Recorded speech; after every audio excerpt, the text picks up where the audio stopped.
rencanamu, tak pernah luput dalam rencanamu. Ku mau selalu percaya, apapun yang ku rasa, kau baik di setiap masa. Nyanyikan bersama. Engkau baik di dalam setiap musim hidupku. Engkau baik di dalam segala keadaan. Engkau Yesus, kau takkan pernah tergantikan. Ku mau saksikan kebaikanmu.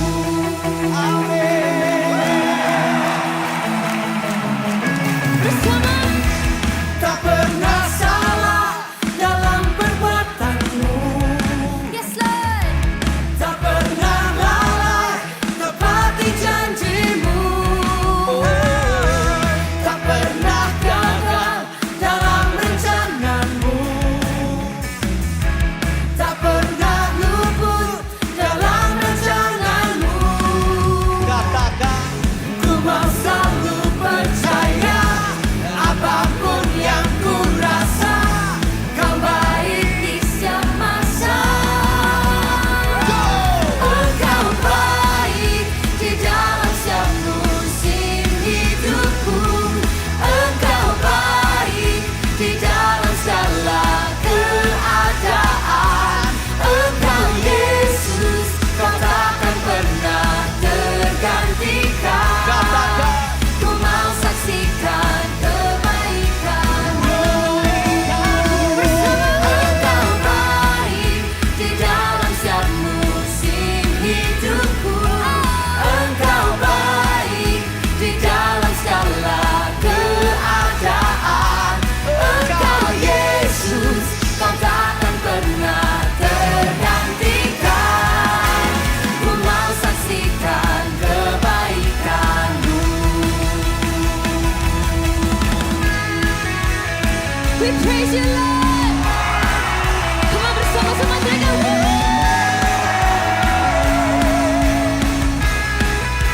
Yesus Tuhan.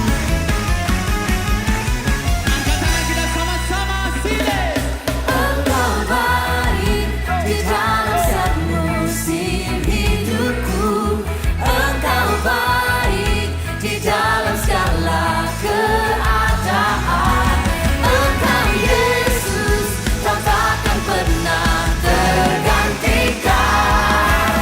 Ku mau saksikan kebaikanmu. Ku mau saksikan kebaikanmu. Ku mau saksikan kebaikanmu.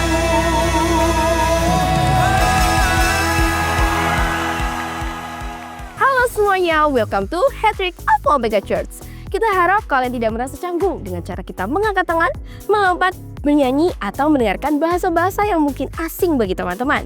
Karena kami percaya bahwa lagu dapat membangkitkan iman dan itu merupakan ekspresi kita mengasihi Tuhan. Alpha Omega Church adalah tempat orang yang tidak sempurna. Jadi, kalau di antara kalian ada yang punya kawan atau keluarga yang tidak sempurna, kalian bisa ajak mereka untuk bersama-sama terhubung lewat ibadah online ataupun hadir di ibadah outside. Di Alpha Omega Church, kita berusaha membangun suasana yang antusias dan semarak dalam setiap ibadah, baik onsite maupun online. Sehingga kita sangat mengajak teman-teman untuk berpartisipasi dan responsif dalam ibadah ini. Feel free untuk ikut bertepuk tangan, mengangkat tangan, tersenyum, dan menikmati apa yang sedang berlangsung.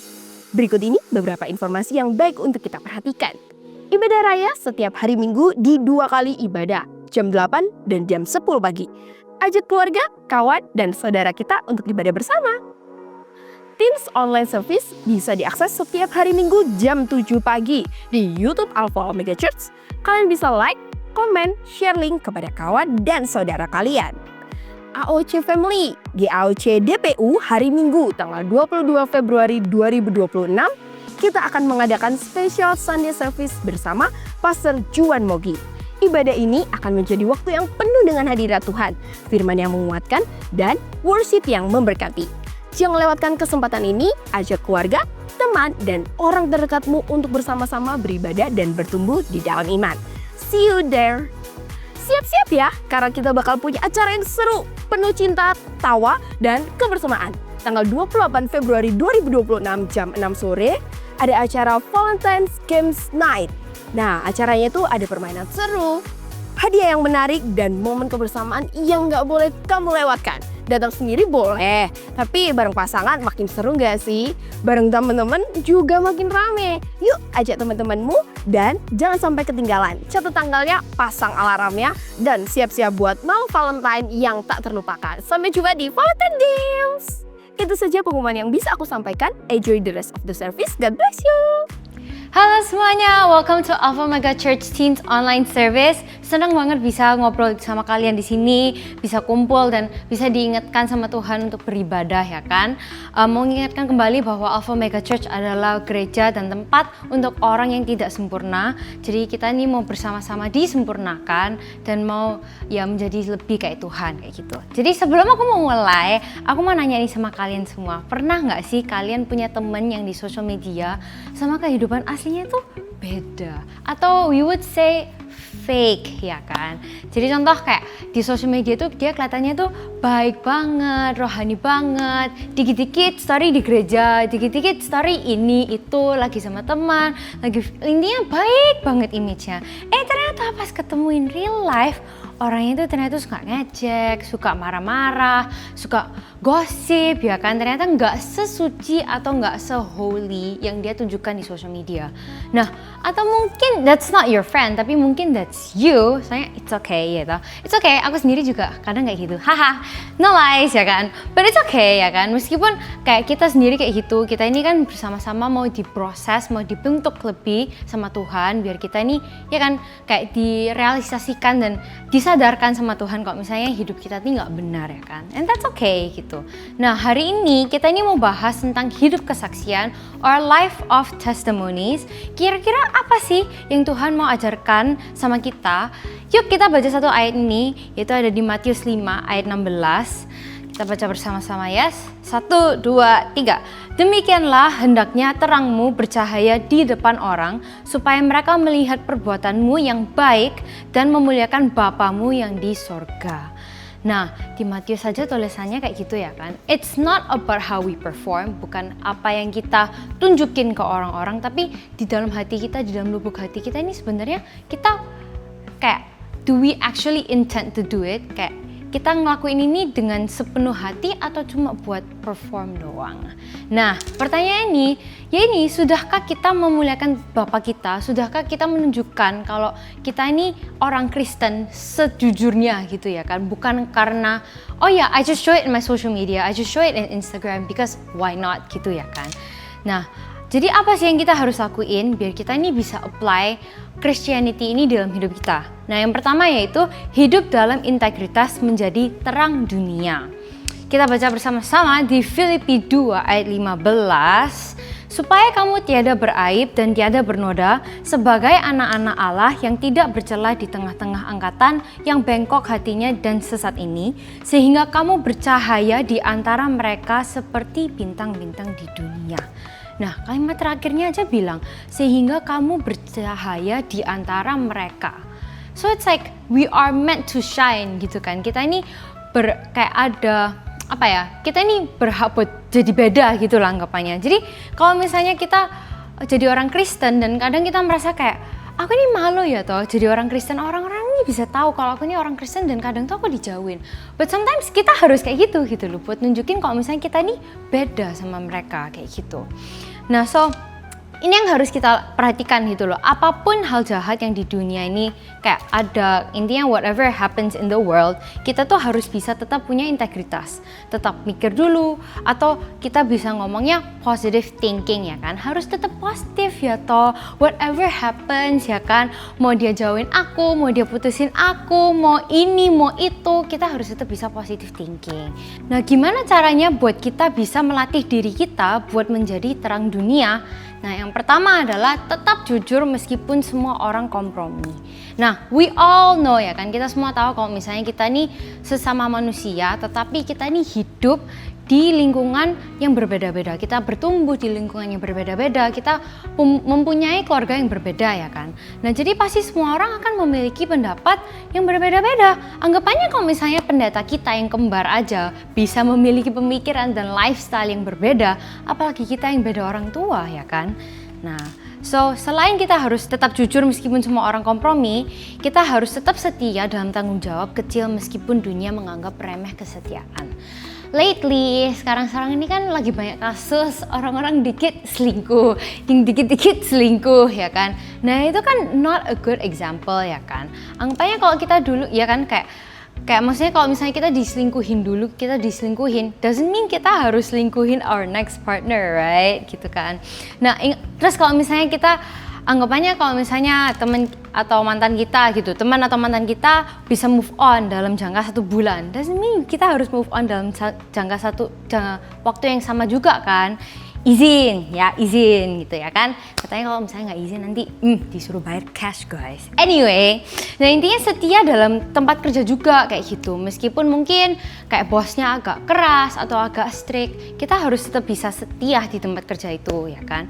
Dan anggapannya kayak kalau misalnya Tuhan sudah kasih kepentingan dan studi kayak di dalam hidup kita, kita harus bisa tetap setia di itu ya kan. Soalnya Tuhan udah kasih di hidup kita gitu.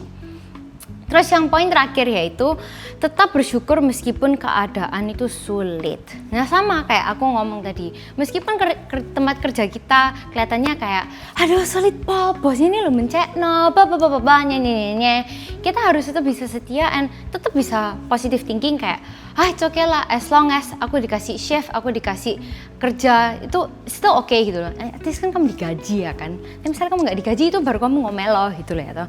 Nah intinya apapun itu masalah di antara semua tanggung jawab kita harus tetap bersyukur karena tidak semua orang bisa melewati hal yang sama dan mengambil pelajaran itu juga.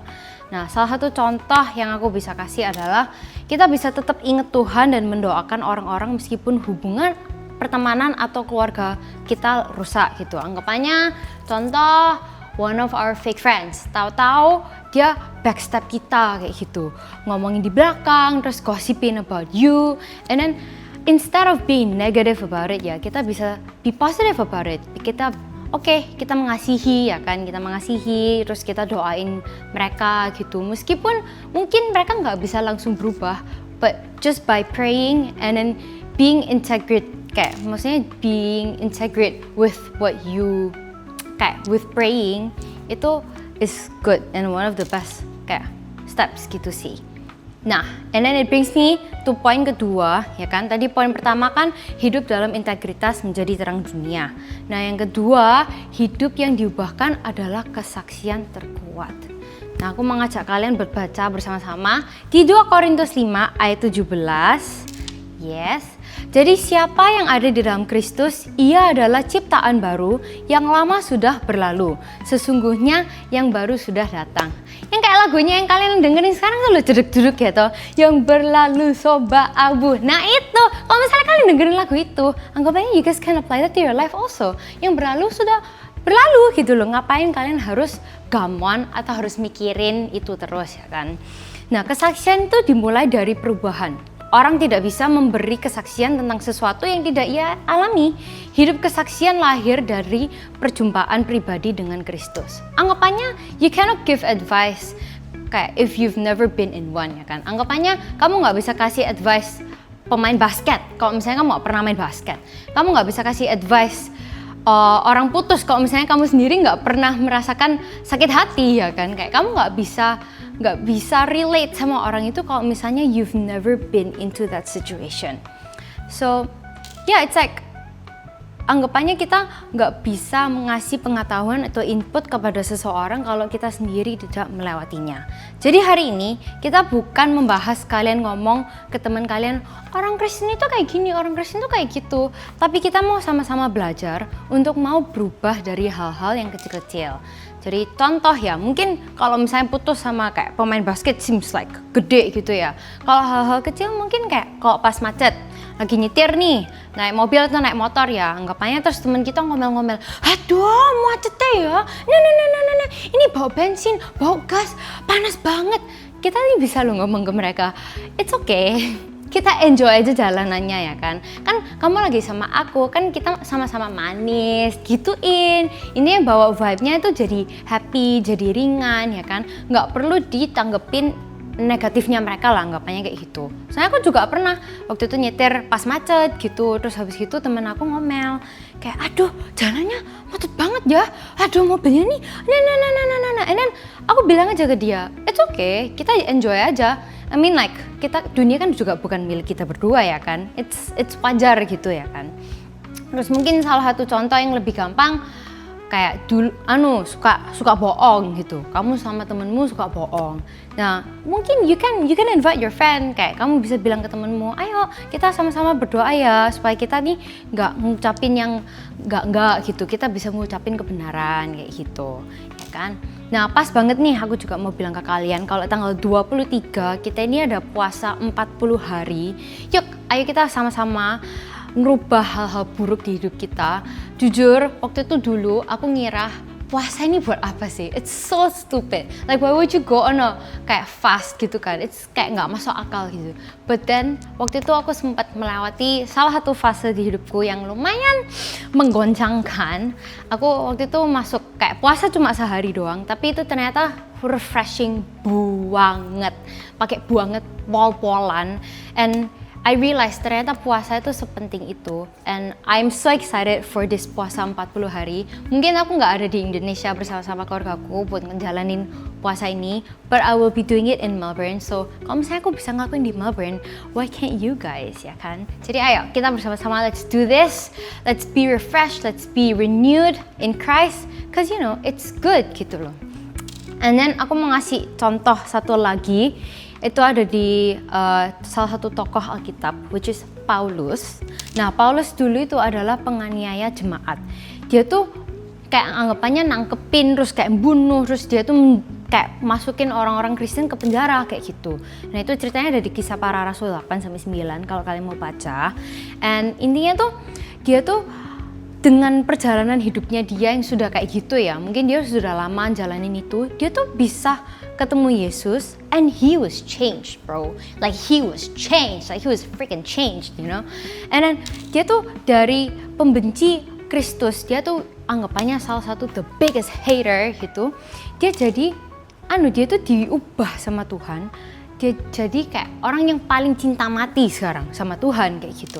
And you know it's so cool because it's like how come seseorang yang dulu membunuh orang Kristen menjadi seseorang yang cinta mati, ya kan, buat Tuhan Yesus gitu loh. So God can really change everything lah, anggapannya gitu. Nah, this brings me to the last point. That's so quick. Ini udah poin terakhir, yaitu hidup yang mengasihi adalah kesaksian yang mengubah. You know what? We've always been talking about love, ya kan? February is a month of love. I think we all know that. Love of money and love of love, ya kan? But anyway, mengasihi, love itu one of the most powerful things. I think if you guys watch the Super Bowl, the halftime Super Bowl performance, what was it called? Oh, Bad Bunny, dia naruh banner yang tulisannya what is more powerful than hate is love. I think something like that. But love is that powerful, you know, that even the Bible teaches us about that. So aku mau ajak kalian mau sama-sama baca di Yohanes 13 ayat 35. Yes, let's read this together. Dengan demikian semua orang akan tahu bahwa kamu adalah murid-muridku, yaitu jikalau kamu saling mengasihi. You know, it's crazy how the world talks about love. But it actually started from the Bible. Jadi kalau misalnya kayak anggapannya the world, everything revolves around the Bible sebenarnya, but they just don't want to admit it, you know. And that gives us an advantage as a Christian. Sebenarnya kita orang Kristen itu hidup dalam kebenaran gitu loh. Sudah kayak we already start our life in the greatest way possible, but people just cannot accept that. Sedihnya di situ ya. Nah, Yesus tuh tidak berkata, orang tahu kamu muridku karena kamu hafal ayat, tetapi karena kasih.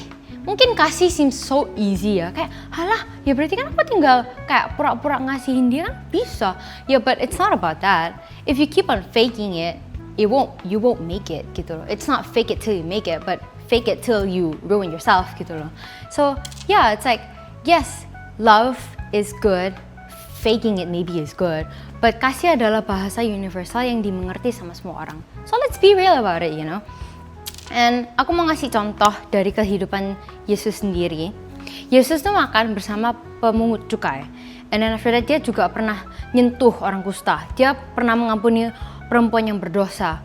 Or I don't know what's the word, but ya intinya perempuan yang berdosa, you know what it is. And then Yesus tuh juga mengasihi sampai mati di kayu salib. Like how do you not think that that's crazy, man? Like if you think that you would die for a person, Jesus did it for you already gitu loh. So yeah, in conclusion, aku mau ngingetin kalian 3 hal ini. Hidup yang diubahkan adalah kesaksian terkuat. Terus integritas membuat kita bercahaya. Dan yang terakhir, kasih adalah bukti kita milik Kristus. And you know everything is connected ya, with all of these points. In the end it's like, we should just be real with ourselves and be confident as a Christian. Kalau misalnya nih, we are good Christians, you know, and Christians are good people. And let's not be fake about it, okay? So ya, mungkin kita sadar bahwa hidup kita belum sepenuhnya menjadi kesaksian, tetapi kabar baiknya Tuhan sanggup mengubahkan kita semua. Gitu. I wanna put one more example, mungkin terakhir, contoh kehidupan aku sendiri. Mungkin ini banyak yang ngalamin juga ya. Jadi aku waktu itu recently aku ngalamin sebuah drama sama teman-teman aku. Intinya di Oktober akhir itu aku ada tengkar besar banget sama teman aku. It was so bad. Intinya aku nggak bisa berteman lagi sama mereka lah. It can never be the same gitu. Jadi selama 2 bulan November sampai Desember aku belajar untuk mengampuni dan aku belajar untuk tenang and be in peace, in God's peace gitu ya, in God's peace. It's just different lah intinya gitu. Nah intinya in January aku udah ada plan buat pergi sama mereka ke Bali gitu. Mau nggak mau lah ngapain gitu. And then when we went, I can be mad. Harusnya aku bisa loh marah-marah, aku bisa loh caci maki mereka. Tapi I chose to be at peace. Aku memilih untuk mengampuni dan mengasihi mereka gitu. Jadi selama aku pergi sama mereka 1 minggu itu, ya I don't care anymore gitu lah anggapannya. Tuhan udah ngasih aku hati yang benar dan hati yang suci. He cleanse me, He clean me again. Aku bisa mengampuni mereka dan aku bisa hangout sama mereka seakan-akan mereka nggak pernah jahatin dan sakitin aku gitu. Dan akhirnya pas aku pulang ke Surabaya, I'm here right now, di sini sekarang, aku ini secara hati, jiwa dan pikiran tuh lebih kuat dari sebelum aku berangkat. Dan anggapannya Tuhan tuh yang mengganti itu semua. Tuhan yang mengubah semua pikiran, jiwa dan ya akulah intinya kayak gitu. And so yeah, I hope that you guys can learn something from today's sermon. It's quite simple and it's easy to apply. So I hope that you guys can apply it to your life and make it as a reminder for yourself, ya kan? So yeah, sebelum kita tutup, kita berdoa dulu. So let's pray. Thank you Tuhan sudah mengumpulkan kita, sudah mengingatkan kita untuk beribadah lagi dimanapun kita berada. Kita bisa diingatkan kembali oleh Tuhan bahwa hidup kita itu milik Tuhan dan bukan kita sendiri. Ingatkan kami terus Tuhan untuk selalu membawa Tuhan di setiap aktivitas hidup kita. Mau itu sedih, marah, ataupun senang juga Tuhan, ingatkan kita agar kita ini bisa terus bersyukur kepada Kau Tuhan. So thank you Jesus, terima kasih Tuhan buat firman hari ini. We love you and we honor you. Dalam nama Tuhan Yesus yang percaya Tuhan sama-sama katakan Amen. Bye bye guys, see you, love you.